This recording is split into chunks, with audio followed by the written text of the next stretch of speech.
All right, today we're going to be talking about chapter 1 of Applied Dog Behavior and Training. And I'm making this video mostly for me. I'm making a playlist on this book. So as I'm reading it, I'm going to be saving it on a chapter by chapter basis, and it's going to go on a playlist on YouTube. So if you're interested in following along, go to the YouTube channel, subscribe to the channel, and look for the Applied Dog Behavior and Training playlist, where you're going to see a breakdown of the book section by section. All right, so this part right here caught my attention, and it is terms and definitions of wild, domestic, and feral. I'm not going to read the entire chapter, but I'm going to be going over this particular section right here. Now, this is something that I have always found interesting. I often hear people conflate the different terms, such as feral or stray, right? Tame, domesticated. And these are all terms that a lot of times people don't fully understand. And so they'll just use them interchangeably. They say words like wild, feral, stray. That's a big one. Stray and feral are commonly mixed up. The definitions of wild, domestic, and feral. So it says right here on page 8 on chapter 1, a section of this talks about the words tamed and domesticated. It says the word tamed and domesticated are basically used as though they are the same, but they're actually very different words.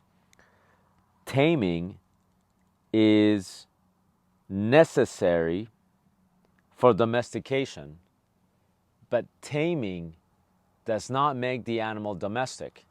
So for instance, you can tame a tiger, right? You can have an animal that is wild, that is not a domestic animal, that is actually fully wild, unpredictable, and still dangerous.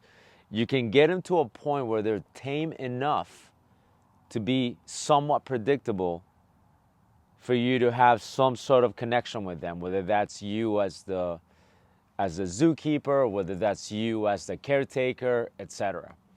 But taming, as in this example, does not mean that these wild animals are domestic. Although taming is necessary for domestication, taming does not mean that the animal is a domestic animal. So a dog is tame, right? By nature, regardless of how crazy the dog is, you could say a dog is tame, right? We could tame a dog. We could see an animal that lives with us that is domestic is tame. A wild animal like a tiger can be tamed through training, handling, exposure, etc. But it does not mean that that wild animal is suitable to live in our house, or for me to call that animal now domestic. It does not mean the same thing. Now it says here the words wild and feral are also frequently used interchangeably. The feral dog is not simply a wild dog. So a feral dog is not necessarily wild. Now in everyday language, we'll say things like, oh, that dog is wild, right? We say that as part of our everyday language. So if I'm describing a dog that is a little bit too intense, I might say in conversation, oh yeah, this dog is a little bit wild. This dog is wild. Things like that. But we don't actually mean that the dog itself is wild. So like the term wild and feral are different. Wild is an animal that has basically just never seen or never been exposed to human population, has never really been exposed to our day-to-day life. And it would take generations for that animal to be considered domestic, right? Until then, it's wild. But a dog can be feral. A dog is basically, or a feral animal is basically an animal that was previously domesticated, but now it's just living on its own. So for instance, a pig, okay, well, let's get away from dogs for a moment.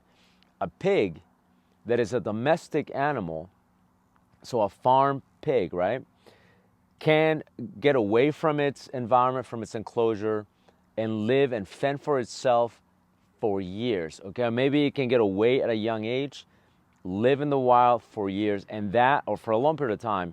Now that pig is more in a feral state. Same thing with a dog. Okay, a dog is a domestic animal. It's not a wild animal. It's a domestic animal. But if a dog is born out in the out in the forest or out in the streets, it's born out just in the country, and it doesn't really see people. Well, that animal, that dog is feral. It's fending for itself. It's learning how to live on its own, right? It's essentially almost wild, but because they're not wild animals, they're just feral dogs. These are domestic animals that are living by themselves, fending for themselves. I've not really seen, they've not really been exposed to people at all. And so when you see a feral dog, they're actually almost like in a raw, almost wild state, okay?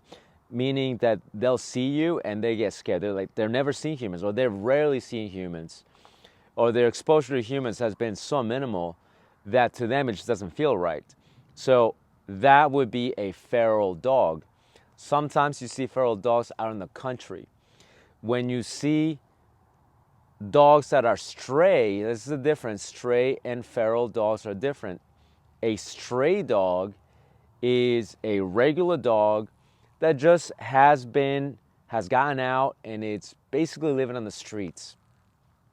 So a stray dog can see a person and go, oh, I recognize people. I'm aware of people. I'm actually quite familiar with people, right? I understand the communication signals. I get it. I have some experience with people because maybe I used to live with people, but for the past 6 months, a year, whatever, I've been living on my own. That would be a stray dog. It's basically a domestic dog that has been around people that just happen to get away.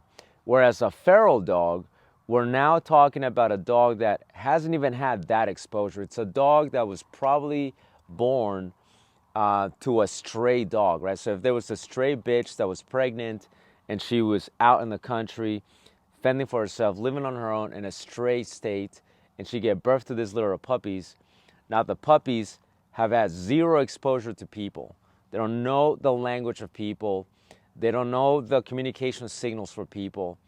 They don't have any imprinting, any socialization in the least with any sort of human. Now, these dogs that are born like that and they're raised like that, now these are feral dogs. Basically, these dogs, when they do see people, they're gonna get scared. They're not used to seeing them. So they're more comfortable away from people, right? That would be a feral dog, and that's the difference between a feral dog and a stray dog. So when you see a rescue dog and the rescue describes the dog as it's a stray, you will typically see that this rescue dog that has been living on the street, even though it's a stray, when they see you, they understand you. They want to be friends with you. They might give you some signals.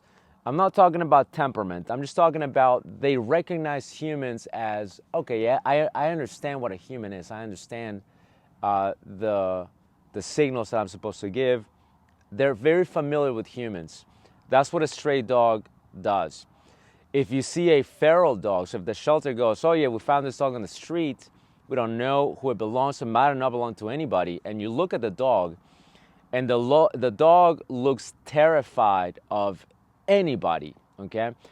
Maybe, very likely, they're good with dogs. They're fine with dogs, but if they see a person, they start shaking. They're like very terrified. They act as though people are aliens, like they've never seen a human before. Very likely, you're looking at a feral dog.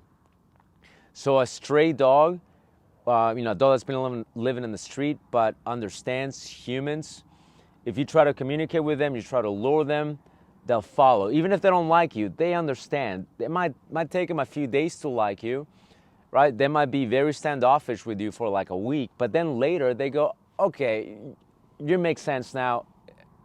You are just a regular human. I just didn't like humans that I didn't know. But now that I know you, we're fine. Whereas a feral dog, entirely different ballgame. A feral dog, they truly act almost wild. Like they're just so uncomfortable. It doesn't matter. They just don't get comfortable with you. And if they finally get comfortable with you, it takes them a very long time. And even then, they're not fully bought into the idea that they're living with you now. So that's the difference between a feral dog and a stray dog. Now, the book here does differentiate that as well. The book does not bring up the word stray, but it does differentiate between wild, domestic, and feral.